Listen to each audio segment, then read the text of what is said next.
The story begins in a magical world shared by 9 races. Dragonutes, elves, onests, dwarves, demons, dark elves, centaurs, beastfolk, and humans, from whom a young adventurer called Light was born. Wanting to give his family a better life, Light says goodbye to his hometown and sets out to explore for money and power. After reaching a big city, Light gets shoved around by the crowd, but he continues searching for the Adventurers Guild. When he finally enters the guild, he introduces himself to the receptionist, who asks if he wants to register as a fresh adventurer. As he nods, she explains that he'll start from the lowest F rank and then asks if he has a special ability. Light responds that he has an unlimited gacha ability, which allows him to roll for random cards and summon them. To demonstrate, he summons a broken fork in front of her, leaving the receptionist completely speechless. Embarrassed, Light tries to act like silverware isn't the only thing he can summon, but his next rolls just give him a bunch of rotten snacks. Light feels disappointed that his luck has decided to betray him at the worst possible moment, and the receptionist confirms that he deserves the pathetic F rank. After receiving his adventurer's card,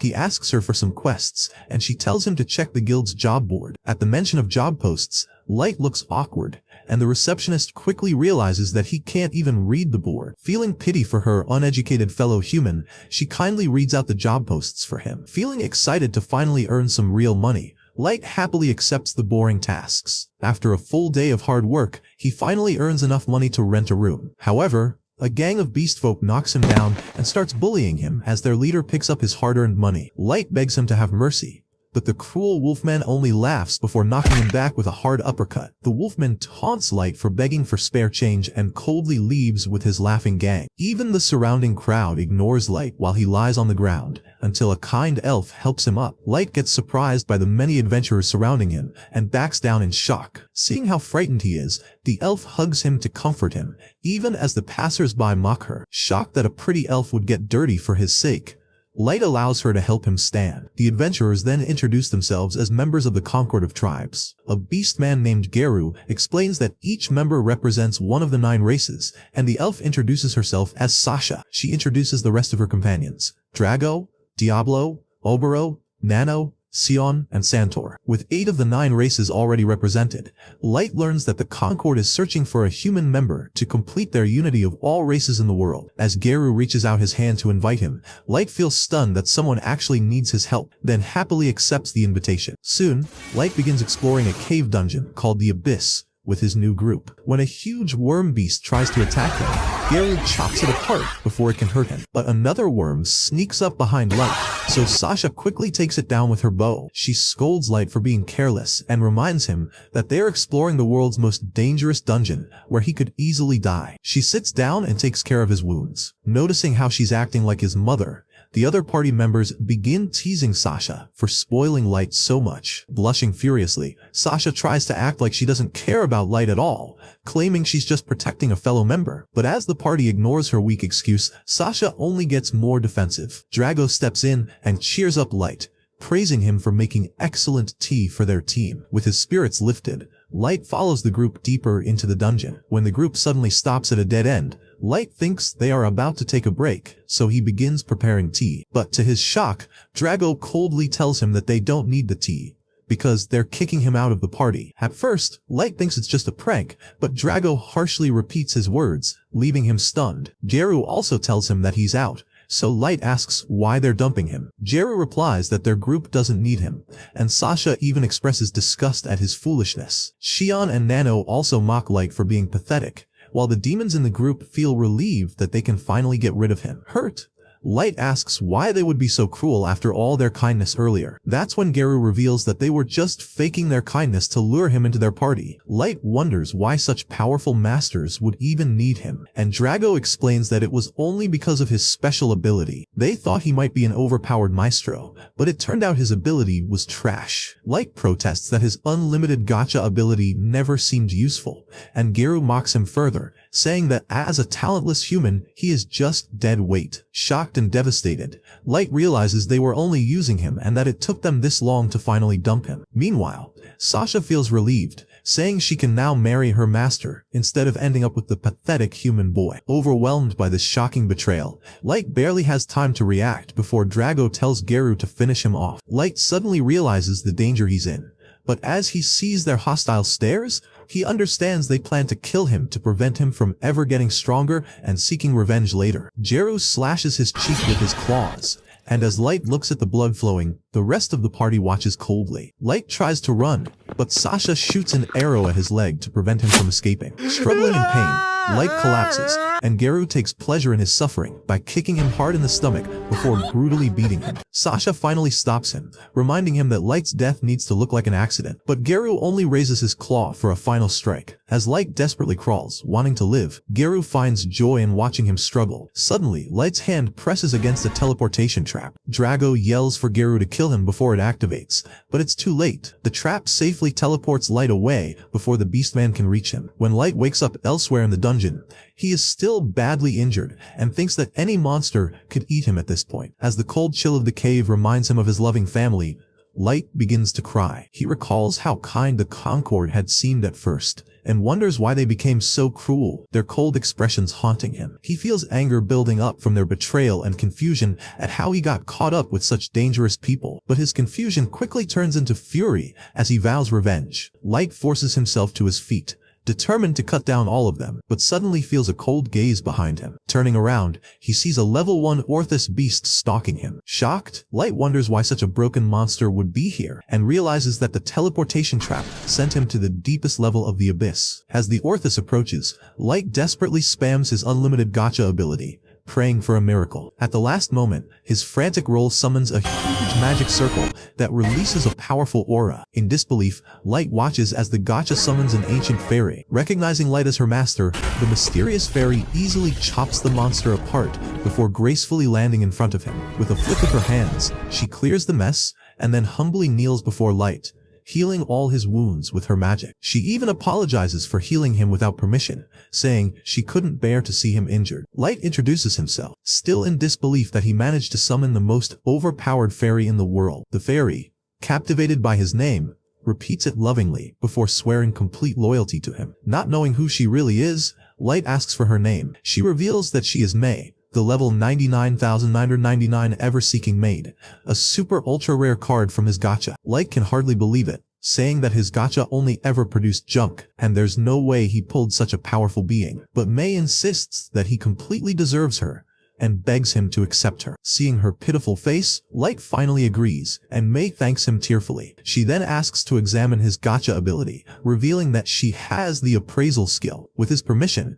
her glowing eyes examine him, and she discovers layers of hidden protections. May explains that the gacha only seemed useless before because Light was in areas with little mana. But here in the abyss, where mana is supercharged, the gacha absorbed it and boosted his chances of pulling rare cards. She explains the full ranking system of the cards, from extra rank and super ultra rare down to normal and error. Light still doesn't fully understand, so May clarifies that on the surface, he could never summon anything good because there wasn't enough mana. She praises him for figuring out the gacha's true potential by entering the abyss, even though it was extremely dangerous. However, when Light admits he only entered because of his party, May listens as he tells her about their betrayal. Crying as he recalls their cruel taunts and abuse, Light vents his pain and says he only wanted to earn an honest living for his family. May is devastated by his story, and when he falls to his knees saying he'll never forgive them, she silently hugs him. In her warm embrace, Light finally calms down. May tells him that she may never fully understand his suffering, but she will use all her power to give the Concord their deserved retribution. Shocked, Light tries to stop her, but she vows to line all of them up in front of him in an instant. Light insists that he doesn't want to abuse her power for revenge. Instead, he vows to grow stronger himself and punish the Concord with his own 2 hands. May thinks he is too kind for his own good, but promises her unwavering support. Encouraged, Light smiles as she returns his smile. With May by his side, Light begins using his gacha again, summoning more powerful tools in the abyss. Fueled by the infinite mana, giant magic circles surround him, summoning ultimate weapons and items.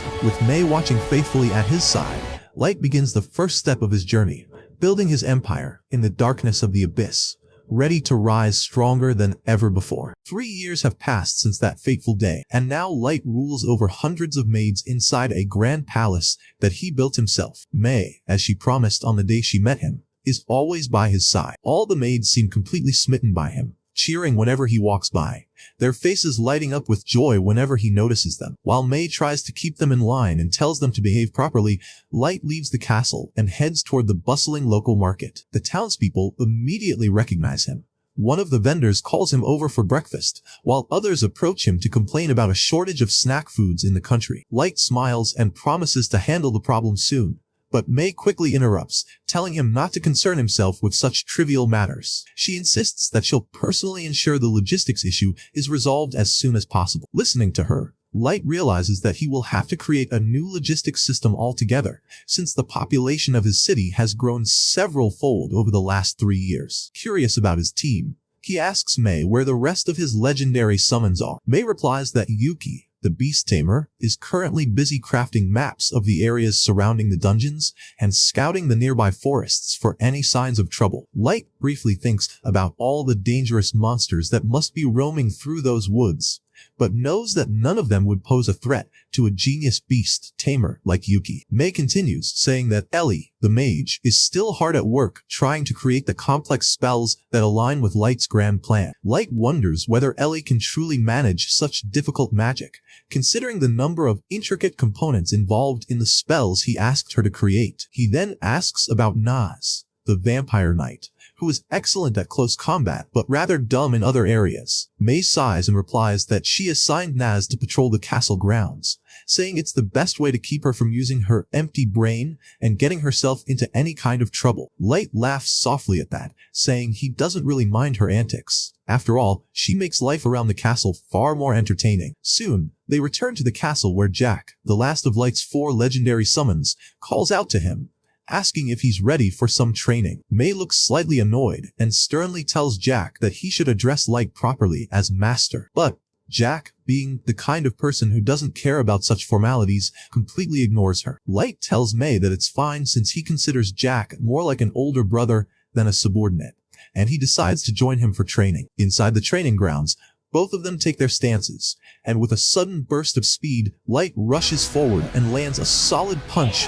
right into Jack's rock-hard abs, pushing him backward with surprising force. Jack grins, impressed by Light's power, and comments that any normal adventurer would have died from a hit like that. But since he's built like a tank, he can handle it easily. They clash again, meeting in the middle of the ground as their fists collide with tremendous force before backing away from each other. Light immediately follows up with a rapid barrage of strikes, which Jack dodges skillfully. Meanwhile, Naz continues her patrol through the corridors, humming a tune and moving along cheerfully. Some of the maids stop her, smiling sweetly, and showering her with compliments, saying they feel so safe knowing that she's always on patrol to keep danger away. Delighted by their words, Naz grins happily, exactly as the mischievous maids intended. They decide to play a prank on her and suggest that she should go and check Light's bedroom to make sure everything there is safe and secure. Taking the suggestion completely seriously, Naz nods and rushes toward Light's chambers. But just as she tries to open the door, May steps out from inside the room. Surprised, Naz asks what May was doing in Light's bedroom when he's clearly away training at this time. May immediately blushes and nervously claims that she was simply cleaning the room while he was away. Naz insists that she must inspect the room herself to ensure no threat is hiding inside. Before May can stop her, Naz pushes past and enters the room, only to notice that the bed is ruffled, the pillows dented, and everything looks suspiciously messy. With her usual cluelessness, Naz blurts out that it looks like someone was rolling around on the bed and sniffing the pillows, then innocently asks if May intentionally made it look that way. Thinking quickly, May decides to turn the situation in her favor and confidently replies that it's her special bed-making style. Naz looks impressed and immediately asks if she can learn how to do that as well, but May refuses, claiming it's a personal trade secret. Before Naz can ask more questions, she suddenly remembers that the maids had given her a message to deliver to May. She takes out a parchment and hands it over. Reading it, May realizes that the maids are revolting against her because she always monopolizes the task of cleaning Light's bedroom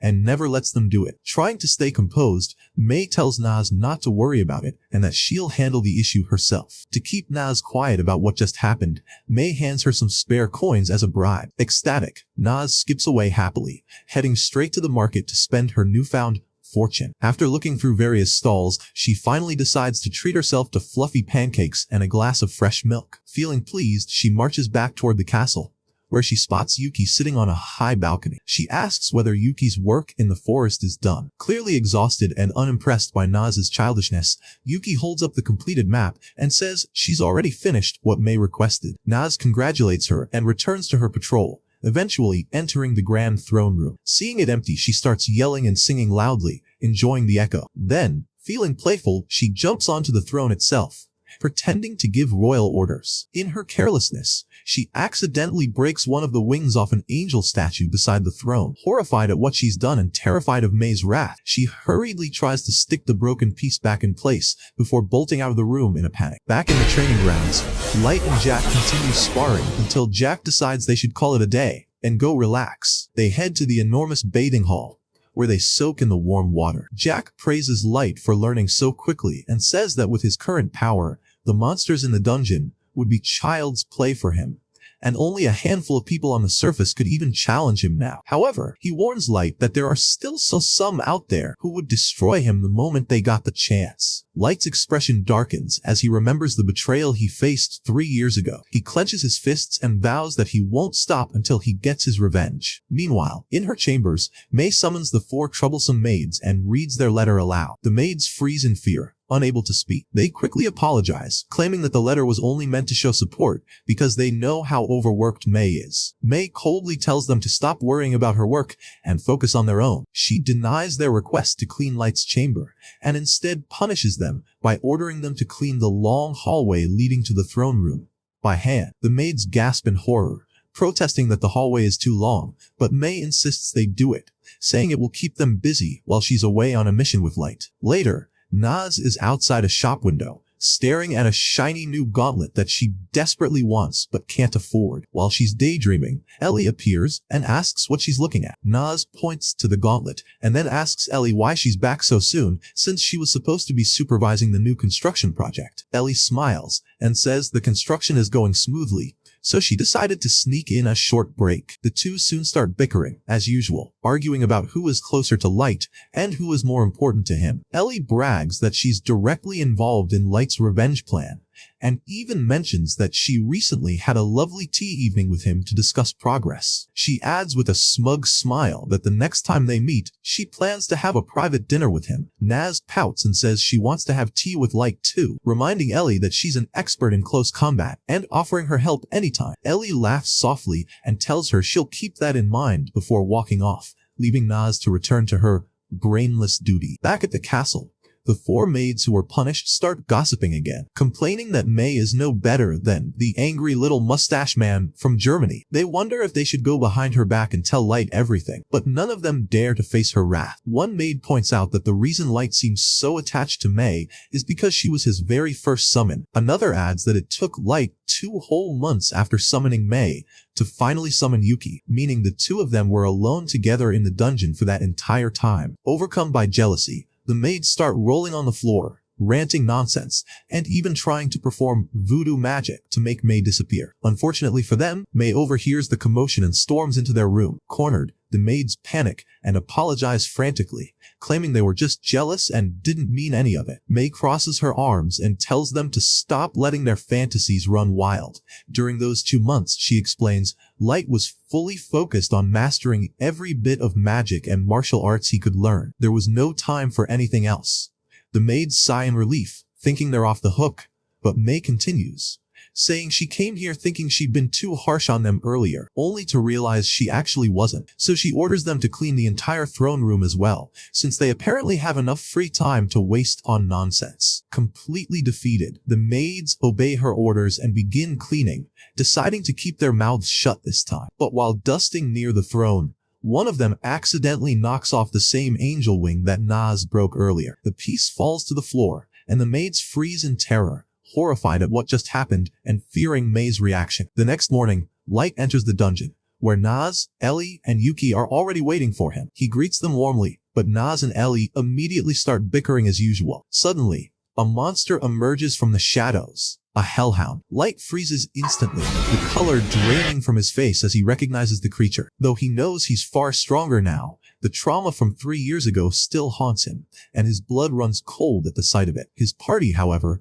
reacts very differently. All three of his legendary summons burst out in fury at the sight of the beast that terrifies their master. Naz unsheathes her blade, ready to chop it into tiny pieces, while Ellie asks for permission to eradicate the entire species of hellhounds from existence. Yuki growls that she'd rather find the gates of hell itself and throw this creature straight into its deepest pit. Their combined aura is so overwhelming that the hellhound whimpers and begins backing away in terror, fully aware that it's completely outmatched. Light takes a deep breath, regains his composure, and gently calls his team to stand down. He steps forward, pats the trembling beast on the head, and reminds himself that even a joking command from him could cause his summons to wipe out the entire race of hellhounds from the world. After a moment, he turns back to his team and tells them it's time. They will now head toward the surface and begin their long-awaited plan of revenge. But that's where this episode ends.